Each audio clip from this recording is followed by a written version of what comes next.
کہانیاں تو بنانا پھر پتہ ہی کسی چیز کا نہیں. تو آج جس طرح خدا ابھرا ہے، وہ علامہ وحید الدین خان صاحب ہیں انڈیا کے، 95 ایئرز ان کی ایج آلموسٹ. انہوں نے کتاب لکھی ہے دا گاڈ ارائزز، خدا ابھرتا ہے. خدا جس طرح ابھرا ہے نا جی اس لیٹسٹ ورلڈ کے اندر سائنٹیفک فینومینا کی ڈسکوری کے بعد. ابھی تو آپ سٹرکچر آف جین کے اوپر ڈسکشن کرنا شروع کریں، یہ جینز کیا بلا ہیں، اور انسان اور نباتات اور حیوانات کی ریپروڈکشن کا کیا سلسلہ ہے. یہ تو انبلیویبل ڈیٹا ہے، کوئی انسان سوچ بھی نہیں سکتا. اور یہ اتنا مینیجیبل ہے کہ سائنٹسٹ ہمیں کہتے ہیں کہ یہ ساری کی ساری چیزیں اتنی فائن ٹیون ہے کہ اگر ایک بال پوائنٹ اپنی نوک پہ کھڑا کیا جائے تو کھڑے نہیں ہو سکتا. کتنا بیلنس آپ مرضی کر لیں، 1 ارب سال تک اگر وہ اپنی نوک پہ کھڑا رہے، اس سے زیادہ بیلنس اس کائنات کے اندر ہے. اور وہ ذرا سا بھی ڈسٹرب ہو جائے تو یہ کائنات تباہ ہو جائے.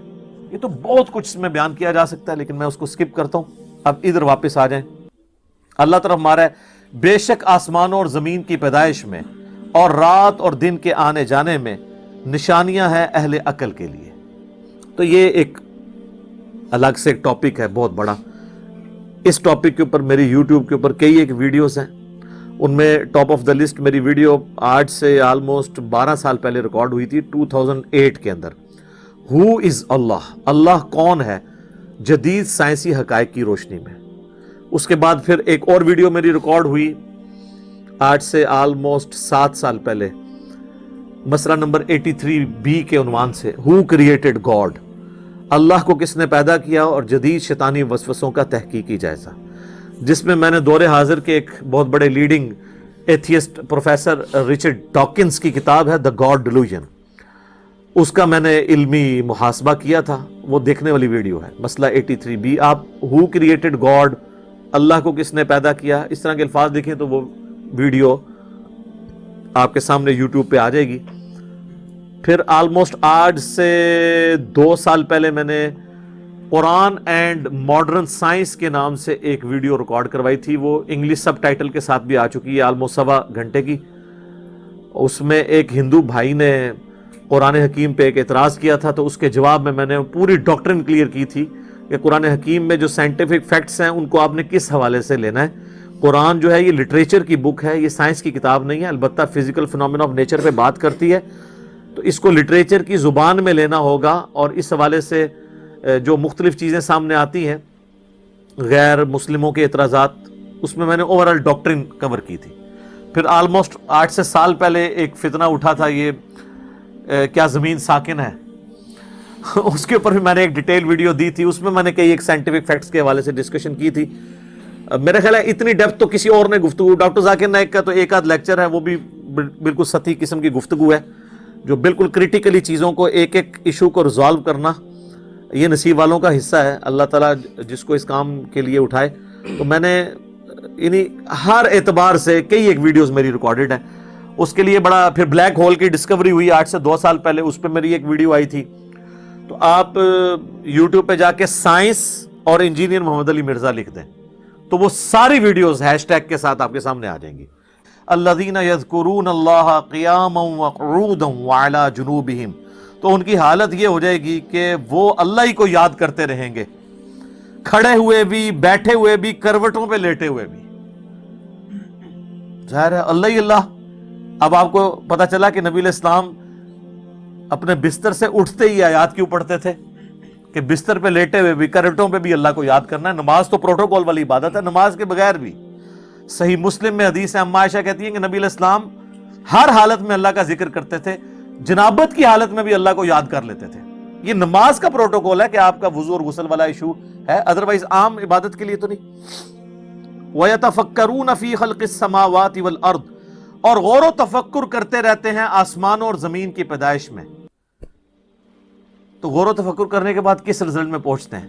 رَبَّنَا مَا خَلَقْتَ هَذَا بَاطِلًا، اے رب ہمارے تو نے یہ چیزیں فضول پیدا نہیں کی ہیں، یہ کریشن کسی مقصد کے تحت ہے،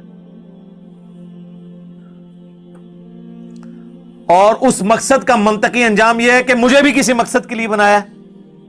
اور اس کا منطقی انجام یہ ہے کہ اگر میں نے وہ مقصد پورا نہ کیا تو میں مارا گیا. تو لہٰذا میں دعا کرتا ہوں سبحانک فقینا عذاب النار، اے اللہ تو تو پاک ہے، تو نے تو ایسی قدرت ہے تیری کہ غلطیوں سے پاک ہے تو، میں تو غلطی کروں گا، میں تو انسان ہوں. فقینا عذاب النار، پس ہمیں بچا لے آگ کے عذاب سے. یعنی وہ جہنم کا کنسیپٹ بھی آئے گا. ظاہر ہے کہ اگر یہ اور اس میں آپ دیکھیں اس پوری گفتگو میں کہیں نبیوں کا ذکر نہیں ہے، یعنی انبیاء کی دعوت نہ بھی پہنچی ہو، ہمارے اندر جو اللہ نے اخلاقی حص رکھی ہے کہ ہم یہ چیزیں آبزرو کر کے حق تک پہنچ سکتے ہیں. ہالی ووڈ کی فلم کے اینڈ پہ بھی حق کی جیت دکھائی جاتی ہے. یہ ہماری انسٹنکٹ میں ہے کہ سچ کو جیتنا چاہیے، جھوٹ کو ہارنا چاہیے. بس اسی کی وجہ سے ہر وہ شخص اکاؤنٹیبل ہے جس کی عقل کام کر رہی ہے، چاہے اس تک نبی کی دعوت پہنچی ہو یا نہ پہنچی ہو.